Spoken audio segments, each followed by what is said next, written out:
50 खबरें।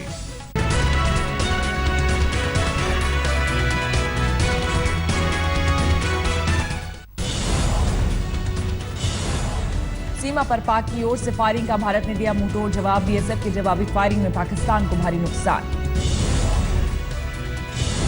बीएसएफ की फायरिंग में कई पाक रेंजर्स घायल। पाकिस्तानी एम्बुलेंस में घायल जवानों को ले जाते देखा गया। आर्मी चीफ दलबीर सिंह सुहाग ने रक्षा मंत्री और एनएसए से की बात। सीमा पर ताजा हालात की जानकारी दी। गृह मंत्री राजनाथ सिंह ने बीएसएफ के डीजी से की बात। बीएसएफ से पाक को मुंहतोड़ जवाब देने को कहा।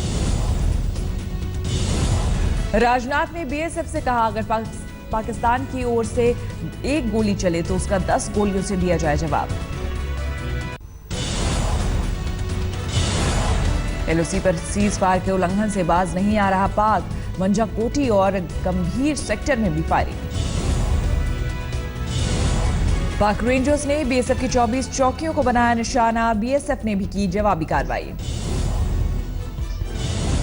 पाक की ओर से हीरानगर, कठुआ, सांबा और अरनिया में भारी गोलीबारी। मेंढर और पुंछ में भी फायरिंग। एलओसी पर सीमा से सटे गांव में पाकिस्तान की ओर से दागे जा रहे हैं मोर्टार। ग्रामीणों में दहशत। पाक की ओर से हो रही फायरिंग के बाद लोगों में खौफ। हीरानगर सेक्टर में सुरक्षित ठिकानों पर जा रहे लोग। अब्दुल्लिया सेक्टर में पाक रेंजर्स की फायरिंग में बीएसएफ का जवान शहीद, 6 नागरिक भी घायल। शहीद हेड कांस्टेबल जितेंद्र कुमार की बहादुरी को साथियों ने किया सलाम। आखिरी सांस तक दुश्मनों की फायरिंग का दिया जवाब। बिहार के रक्सौल में शहीद जितेंद्र कुमार के घर मातम। पापा की शहादत की खबर सुनकर बेटी सदमे में। जम्मू कश्मीर के आरएसपुरा, अब्दुल्लिया और अरनिया सेक्टर में पाक की ओर से रात से लेकर दोपहर तक जारी रही फायरिंग। रिहायशी इलाकों में दागे गए मोर्टार। कुपवाड़ा के तंगधार में एलओसी के पास आतंकी हमले में सेना का एक जवान शहीद, एक जवान के घायल होने की खबर। दिल्ली में पाक उच्चायोग से चल रहे जासूसी रैकेट का भंडाफोड़। पाक हाई कमीशन में तैनात अफसर निकला पाकिस्तानी जासूस। दिल्ली पुलिस ने पाकिस्तानी जासूस महमूद अख्तर को हिरासत में लिया। विदेश मंत्रालय ने 48 घंटे में भारत छोड़ने का सुनाया फरमान। पाक जासूस की मदद करने वाले 2 भारतीय नागरिकों मौलाना रमजान और सुभाष जांगड़ की भी गिरफ्तारी। दोनों राजस्थान के नागौर के रहने वाले हैं। आईएसआई ने महमूद अख्तर को 2.5 साल पहले जासूसी के लिए भारत भेजा था। पाक उच्चायोग में वीजा अधिकारी बनाया था। दिल्ली पुलिस के मुताबिक पाकिस्तानी जासूस से भारतीय सेना से जुड़े कई गोपनीय दस्तावेज भी बरामद। पाक जासूस मामले में क्राइम ब्रांच की नजर महमूद अख्तर की 2 करीबी महिलाओं पर भी। हनी ट्रैप के एंगल से भी मामले की जांच। पुलिस के रडार पर इस मामले में बीएसएफ और सेना से जुड़े कुछ लोग भी। पुलिस हर संभावना को लेकर बढ़ा रही है जांच। पाकिस्तानी हाई कमीशन के कर्मचारी और जासूस महमूद ने दिल्ली से बनवा रखा था अपना आधार कार्ड। पुलिस इस मामले की भी जांच में जुटी।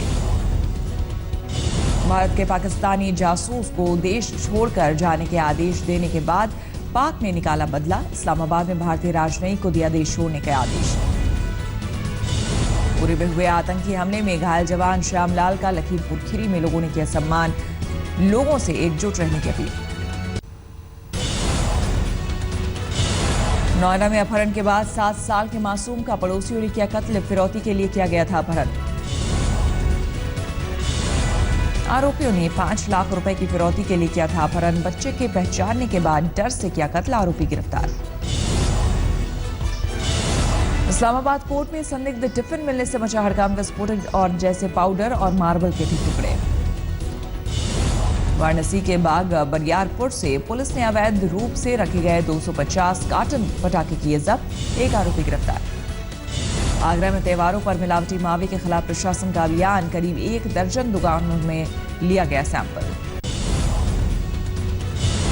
विरोध प्रदर्शन के नाम पर एमएनएस के सुपारी कांड का खुलासा। आज तक के स्टिंग ऑपरेशन में 25 लाख लेकर पार्टी नेताओं का हंगामा करने का कबूलनामा। महाराष्ट्र के पालघर में बड़ी साजिश को पुलिस ने किया नाकाम। 15 किलो विस्फोटकों की बरामदगी।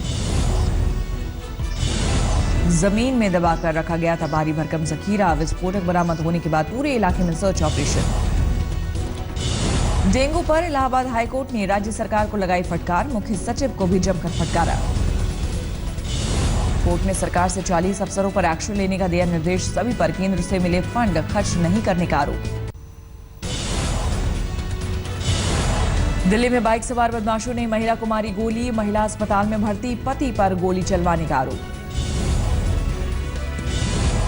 दिल्ली में पुलिस ने विजय कुमार खातू नाम के ठग को किया गिरफ्तार। खुद को आईएएस अफसर बता लोगों से करता था ठगी। बाहरी दिल्ली के अमन विहार इलाके में मिलावटी मिठाइयों के खिलाफ प्रशासन का अभियान। कई दुकानों पर की गई छापेमारी। दिल्ली के केशवपुरम में यमुना पुस्ते के पास टायर फैक्ट्री में लगी आग। आग से लाखों का नुकसान। दक्षिण दिल्ली नगर निगम ने ऑनलाइन बर्थ और डेथ सर्टिफिकेट सेवा की शुरू। बर्थ सर्टिफिकेट के लिए 21 और डेथ सर्टिफिकेट के लिए 11 रुपए शुल्क। आज रिलीज हो रही है करण जौहर की फिल्म मैं दिल है मुश्किल। पाक कलाकारों की वजह से विवादों में घिरी थी फिल्म में रणबीर कपूर, ऐश्वर्या राय और अनुष्का शर्मा मुख्य भूमिका में। एमएनएस ने किया था फिल्म का विरोध। अजय देवगन की फिल्म शिवाय भी आज बॉक्स ऑफिस पर देगी दस्तक। फिल्म का एक्शन पैक ट्रेलर लोगों ने किया था पसंद। करीना कपूर बांद्रा के एक रेस्टोरेंट के बाहर अपनी बहन करिश्मा के साथ आई नजर। वीरा दी वेडिंग की प्रोड्यूसर रिया कपूर भी थी साथ। बेंगलुरु में अपने परिवार के साथ दिवाली मनाएंगी दीपिका पादुकोण। कहा यह त्योहार हमेशा उनके लिए है खास।